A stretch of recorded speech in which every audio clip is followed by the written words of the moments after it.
Good morning students, कैसे हैं आप सभी। मुझे आशा है कि आप सभी अच्छे होंगे, खुश होंगे। चलिए आज हम शुरू करने जा रहे हैं 10वीं क्लास के मैथमेटिक्स चैप्टर नंबर 5 है। चैप्टर का नाम है समांतर श्रेणियाँ। इसे अंग्रेजी में बोलते हैं अर्थमेटिक प्रोग्रेशन, और शॉर्ट में हम लोग लिखेंगे समांतर श्रेणी को AP। क्या लिखेंगे? AP। AP का मतलब होता है अर्थमेटिक प्रोग्रेशन, यानी समांतर श्रेणी। तो चलिए हम बात करते हैं कि समांतर श्रेणी होती क्या है। देखिए, सबसे पहले मैं आपको ये बता दूं कि समांतर श्रेणी होती क्या है। समांतर श्रेणी जो होती है वो संख्याओं की एक सूची होती है, संख्याओं की एक सूची। जैसे आपको पहाड़ा आपको याद है, 2 का पहाड़ा याद है, 4 का पहाड़ा याद है। जैसे कि 2, 2, 4, 2, 6 आप करते लिखते हैं। तो जो ये सीरीज जो आपको ये जो श्रेणी प्राप्त हो रही है, जो ये संख्याओं की सूची जो मिल रही है, इसी को हम बोलते हैं अर्थमेटिक प्रोग्रेशन। बस इसमें एक बात को ध्यान रखना, एक शर्त है कि क्रमागत, यानी अगर जो क्रम से दो संख्याएं होती हैं, क्रम से जो दो संख्याएं होती हैं, उनका जो अंतर होना चाहिए हमेशा बराबर आना चाहिए। आइए हम सबसे पहले समझते हैं कि समांतर श्रेणी को लिखेंगे कैसे। अभी मैंने बता दिया कि समांतर श्रेणी को आपको शॉर्ट में AP लिखते हैं। किसी भी समांतर श्रेणी को हम लोग लिखते हैं, पहला पद को कहते हैं, जैसे A1 हो गया, फिर कॉमा लगाएंगे A2 लिखेंगे, फिर तीसरा लिखेंगे A3 एंड कॉमा लगा के डॉट डॉट डॉट AN लिख देते हैं। इस प्रकार से यह एक समांतर श्रेणी लिखने का एक तरीका है, जिसे कि आप मान सकते हैं। अब चलिए इसमें हम लोग मान लेते हैं, इसका उदाहरण जैसे हो गया। उदाहरण में जैसे हम 2 का पहाड़ा लेते हैं। चलिए उदाहरण लिख लेते हैं। उदाहरण में आपको जैसे 2 लिखा हमने, 4 लिखा, 6 लिखा, ऐसे आप आगे बढ़ते जाइए, 8, 10, 12, आप बहुत दूर तक जा सकते हैं, अनलिमिटेड। देखिए इसमें क्या देखा कि आपने इसमें अगर दो क्रमागत किसी भी 2 का, जैसे मान लिया कि इनके बीच का हम अंतर निकालें, जैसे 4 माइनस आप अगर 2 करते हैं, 4 माइनस 2 तो बराबर कितना आया? 2। कोई भी 2 क्रमागत ले लिए। चलिए इधर से ले लेते हैं हम लोग, यहां से 2 देख लेते हैं। जैसे 10 और 8 के बीच का अंतर देखिए, 10 माइनस 8 बराबर कितना आ गया? ये भी आया 2। यहां पर देखिए 6 में से 4 घटाएंगे तो भी आपका आएगा 2। इस प्रकार से हम देख रहे हैं कि हर केस में अगर 2 संख्या का अगर हम अंतर निकालते हैं, 2 डिजिट के इसमें अंतर जब निकाल रहे हैं, तो हमें क्या प्राप्त होता है? एक सेम संख्या प्राप्त होती है। तो इसी को बोलते हैं अर्थमेटिक प्रोग्रेशन। अब बात यह आती है कि इस अंतर को क्या कहते हैं? इस अंतर को कहते हैं सार्व अंतर। क्या बोलते हैं? जिसको हम लोग बोलते हैं सार्वांतर या सार्व अंतर। इसको शॉर्ट में लिखेंगे आप D, यानी इसको सिंबलाइज अगर करके लिखा जाए संकेत में तो इसको D लिखते हैं। कुछ लोग इसको ऐसे भी लिखते हैं, सर्वांतर भी लिखते हैं, सर्वांतर। इसको कुछ लोग सर्वांतर लिखते हैं ऐसे। तो ये भी आपको याद रखना है कि क्या होता है, कैसे होता है। चलिए अब आपको ये समझ में आ गया कि समांतर श्रेणी। एक और उदाहरण देखते हैं। जैसे उदाहरण नंबर, ये पहला था, उदाहरण नंबर हम लोग 2 कर लेते हैं, ये फर्स्ट है। उदाहरण नंबर 2 में हम लोग देखते हैं, जैसे हमने लिया, चलिए हमने 1 लिया, 2 लिया, 3 लिया, 4, 5 एंड सो ऑन। तो इसमें भी देखिए 1 1 का अंतर है। 2 में से 1 जाएगा 1, 4 में से 3 गया 1, 5 में से 4 गया 1। तो ये भी एक समांतर श्रेणी है। और तीसरा उदाहरण देख लेते हैं हम, कोई पहाड़ा ले लीजिए, और 3, 6, 9, 12, 15। अब देखिए इसमें केवल हम अगर डॉट डॉट नहीं करते हैं तो इसमें कहेंगे 1, 2, 3, 4, 5। इसमें केवल 5 पद है, जिसे हम कहेंगे 5 केवल टर्म है। 1 टर्म, 2 टर्म, 3 टर्म, 4 टर्म और ये 5 टर्म।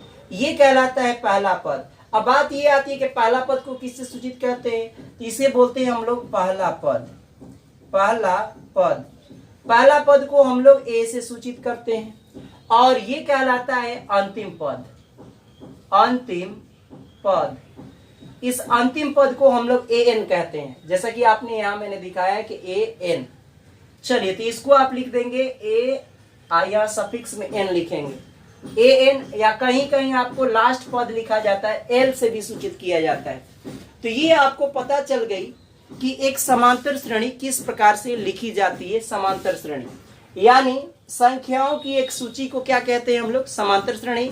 बस एक शर्त ये होती है कि क्रमागत दो संख्याओं का जो अंतर आना चाहिए इक्वल आना चाहिए, जिसे सर्वांतर कहते हैं। अब चलिए हम लोग बात करते हैं इसके व्यापक रूप की बात करते हैं। चलिए व्यापक रूप समझ लेते हैं कि क्या होता है। अब आइए हम व्यापक रूप दिखाते हैं कैसे। इसको मैं इरेज कर देता हूं। देखिए हम आपको व्यापक रूप की बात करते हैं। किसी भी समांतर श्रेणी का व्यापक रूप, एपी का व्यापक रूप, जिसे अंग्रेजी में कहते हैं जनरल फॉर्म। जनरल फॉर्म ये बहुत इंपॉर्टेंट है, इसको ध्यान से देखिए। पहला पद जो होता है ना A1, उसको हम लोग A लिखते हैं। A2 को हम लोग इसका जो व्यापक रूप में लिखते हैं, A2 को लिखेंगे हम A प्लस D, जहां पर ये फिक्स नंबर है जो आप ऐड करते जाएंगे इस वाले में तो आपको प्राप्त हो जाएगा। इसी तरह से A3 लिखेंगे तो A प्लस, अब देखिए A प्लस पहले D लिखेंगे ये वाला, और फिर इसमें आपको D ऐड करना पड़ेगा, एगो एक्स्ट्रा ऐड करेंगे तो ये आ जाएगा A प्लस 2D। फिर ऐसे ही आप अगर आप A4 निकालना चाहते हैं तो फिर ये वाला जो ये मैटर आया इसको यहाँ लिखेंगे पहले A प्लस 2D, और फिर इसमें एक और D जोड़ेंगे, यानी फिक्स नंबर को जोड़ते जाना है, जो आएगा उसी में ऐड करते जाना है। तो ये हो गया A प्लस 3D। ऐसे ही आप निकाल सकते हैं डायरेक्ट A5 अगर निकालना चाहते हैं तो A प्लस एक कम करके लिखना है, यानी 5 है तो यहाँ आपको 4 लिखना पड़ेगा, 4D, ये मल्टीप्लीकेशन में। इसी तरह से A6 अगर लिखना चाहते हैं तो आप लिख सकते हैं A प्लस 5D। इसी तरह से आपको सो ऑन, कोई भी आपको एक सीरीज और सीक्वेंस मिल जाए, क्या बोलते हैं, एक श्रेणी मिल जाएगी, एक संख्या की सूची मिल जाएगी। तो चलिए हम समझते हैं एक उदाहरण से। जैसे मान लिया जाए कि आपको मैंने दिया यहाँ पर, देखिए जैसे हम ले लेते हैं 2, 4, 6, 8, 10। तो देखिए पहला पद जो है यहाँ पर, देखिए यहाँ पहला पद कितना है 2। अब इनके बीच का अंतर आप निकाल लीजिए, तो इसको D कहते हैं। D बराबर 4 में से 2 गया तो कितना बचा, 2 आया। अब इसमें D जोड़ते जाइए। तो चलिए यहाँ पर A का मान है कितना, 2 रख दिया, अब फिर इसमें 2 ऐड करिए यहाँ से, तो 2 2 कितने हो गए, 4 हो गए। फिर ऐसे ही आपको इसमें करना है, A का मान रखिए यहाँ से 2, आप प्लस 2 गुणा रखिए, यहाँ पर कितना है, D का मान 2 है। देखिए अगला टर्म मिलता जाएगा, 2 दूना 4, 4 तो कितना हो गया, ये हो गया 6। इसी तरह से इसमें ऐड करिए आप, यहाँ 2 करेंगे और 3 मल्टीप्लाई D से करते हैं तो यहाँ भी वैल्यू आप रखिए 2, यहाँ 3 दूना 6 और 6 तो कितना हो गया 8। ऐसे ही आप अगला नंबर निकालना चाहते हैं तो एक को यहाँ पर 2 लिखिए, प्लस फिर करेंगे यहाँ 4 और मल्टीप्लाई बाई D का मान रख दीजिए यहाँ 2, तो 4 दूना 8, 8 और 2 10। देखिए सारे नंबर मिल रहे हैं कि नहीं। फर्स्ट नंबर यहाँ मिला, सेकेंड नंबर 4 मिला, थर्ड नंबर यहाँ से ये मिला, फोर्थ और अगला नंबर फोर्थ नंबर ये मिल गया, और फिफ्थ नंबर ये मिल गया। यानी जितने भी आपको टर्म दिए रहेंगे आप इस व्यापक फॉर्म के प्रयोग करते हुए आप आसानी से इसको निकाल सकते हैं। अब चलिए हम लोग बात करते हैं सवाल की। अब चलिए हम लोग सवाल करेंगे एक्सरसाइज 5.1 को देखेंगे। मैं इसको इरेज कर देता हूं।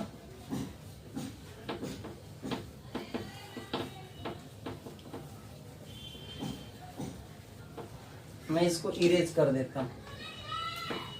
देखिए मैं सवाल को रीड करता हूं, आप लोग बुक निकाल लीजिए।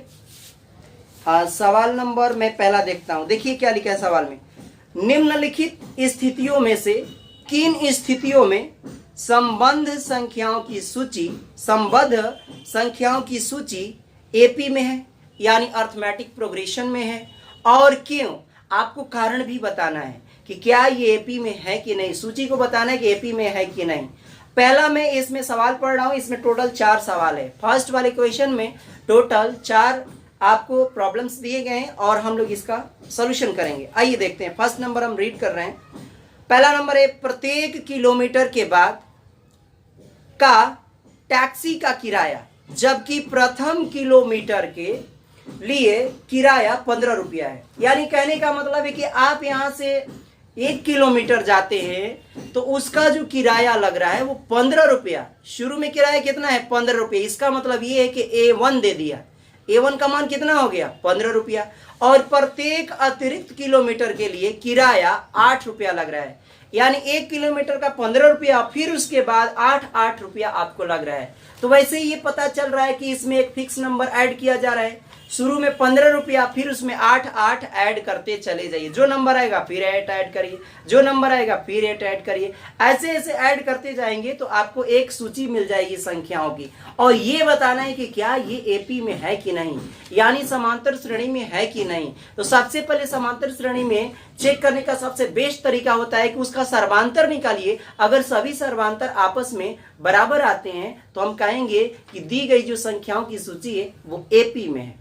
तो चलिए हम देखते हैं पहला नंबर, इसको सवाल को करते हैं। सबसे पहले लिखेंगे हम लोग प्रश्न से। यहां मैं लिख रहा हूं, स्क्रीन पे क्वेश्चन देख सकते हैं। प्रश्न से चलिए हम लोग प्रथम 1 किलोमीटर का किराया कितना दिया है भाई? तो 15 रुपया। यहां लिखेंगे प्रथम 1 किलोमीटर, सिंबल में लिखते हैं KM, किलोमीटर का किराया बराबर 15 रुपीस, यानी 15 रुपया है। फिर इसको, अब ये जो 15 रुपया आया इसी को हम लोग कहते हैं फर्स्ट A1। आप A1 कहिए या A कहिए, प्रथम पद ये आ गया। चलिए अगला नंबर और कह रहे हैं कि अगर आप आगे जा रहे हैं यानी अगले प्रत्येक किलोमीटर का किराया 8 रुपया लग रहा है। और यहां लिखेंगे और अगले प्रत्येक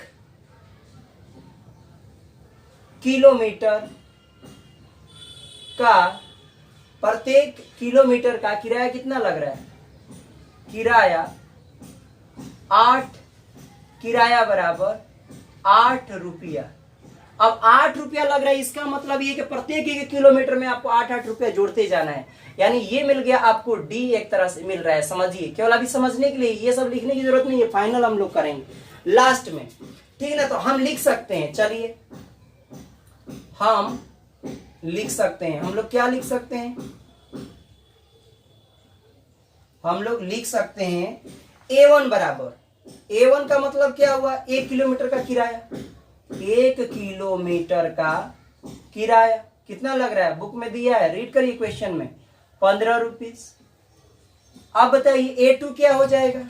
A2 का मतलब है कि दूसरे किलोमीटर का किराया, 2 किलोमीटर का जो किराया हो जाएगा वो हो जाएगा, यानी 15 में 8 रुपया ऐड करना पड़ेगा आपको। 8 रुपया ऐड किया तो ये आ गया आपका 15 8 कितना हो गया? 23 रुपीस। फिर ऐसे ही अगला नंबर, अगर आप चलेंगे 3 किलोमीटर जा रहे हैं तो 3 किलोमीटर का जो किराया हो जाएगा, अब ये 23 रुपया में जोड़ना है 8 रुपया। फिर से 8 रुपया जब आपने ऐड किया तो ये जो हो गया 31 रुपीज हो गया। ऐसे ही आप A4 निकालेंगे तो आपको 4 किलोमीटर का किराया निकल जाएगा। तो 4 किलोमीटर का किराया कितना हो जाएगा? फिर 8 रुपया उसमें जोड़ेंगे, जितने रुपए खर्च हुए हैं 31 रुपया में, 31 प्लस 8 इसमें हमने ऐड कर दिया और ये हमारे पास आ गया 39 रुपीज। इस प्रकार से देखिए, अब जो हमें संख्याओं की सूची क्या मिली यहां पर, इसलिए इसको संख्या श्रेणी इसको कहेंगे। संख्याओं की श्रेणी जो मिली, यहां संख्याओं की श्रेणी जो मिली हमको, पहला मिला कौन सा? यहां से A1 मिला 8 15 लिखेंगे कॉमा, फिर लिखेंगे यहां पर 23, फिर लिखेंगे 31, फिर लिखेंगे 39 और फिर आगे लिखेंगे आपको डॉट डॉट डॉट, क्योंकि आगे भी ऐसे 8 रुपया ऐड करते जाएंगे। अब इसमें 8 9 8 17 आपका हो जाएगा 47 रुपीज। ऐसे ही ऐड करते जाएंगे तो एक संख्याओं की श्रेणी मिल जाएगी। अब हम लोग इसको चेक करेंगे क्या ये एपी में है कि नहीं। यस, ये एपी में है, क्योंकि देखिए यहाँ 2 का अंतर निकालेंगे तो चेक करेंगे कि यह एपी में है कि नहीं। आइए हम लोग चेक करते हैं, चेक करते हैं हम लोग कि यह एपी में, चेक करिए CHECK चेक। अब डी निकालेंगे हम लोग, D1 कैसे निकालते हैं? D1 यहाँ पर तो 23 में से ये 15 घटाइए, 23 माइनस 15 बराबर कितना आ गया? ये 8 रुपीज। ऐसे ही एक और D2 निकाल लीजिए दूसरे नंबर से। D2 बराबर यानी 31 में से 23 घटाइए, 31 माइनस 23। अब ये कितना आ जाएगा? ये भी 8 रुपीज आ गया। इसका मतलब ये है कि यहां हमने देखा कि D1 बराबर क्या आ गया? D1 बराबर D2 हो रहा है। लिख लीजिए यहाँ D1 बराबर क्या हो गया? D1 बराबर D2।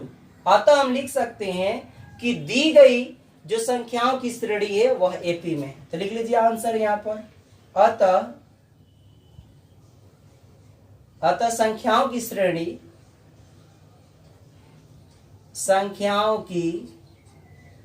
श्रेणी या सूची भी लिख सकते हैं, एपी में है। एपी में है। ये हो गया आंसर। मुझे आशा है कि ये पहला प्रश्न आप सभी को समझ में आ गया होगा। फिर से मैं बता देता हूं। प्रथम 1 किलोमीटर का किराया 15 रुपया है। अगली बार जब जा रहे तो 8 रुपया और देना है। तो 2 किलोमीटर का किराया 15 रुपया शुरू में लगा, फिर 8 रुपया, तो 23 रुपया हो गया। फिर अगली बार गए 3 किलोमीटर का किराया तो 8 रुपया और लगेगा, 23 8 हो गया 31। ऐसे ही आप जैसे जैसे जितने किलोमीटर जाएंगे उसके अकॉर्डिंग आपको इसका किराया भरते जाना है। और फिर कह रहा है कि क्या दी गई जो संख्या की सूची बन रही है क्या वो एपी में है? तो हम लोग एपी के लिए बस कुछ नहीं करते हैं, D1 इक्वल टू D2 निकाल दीजिए।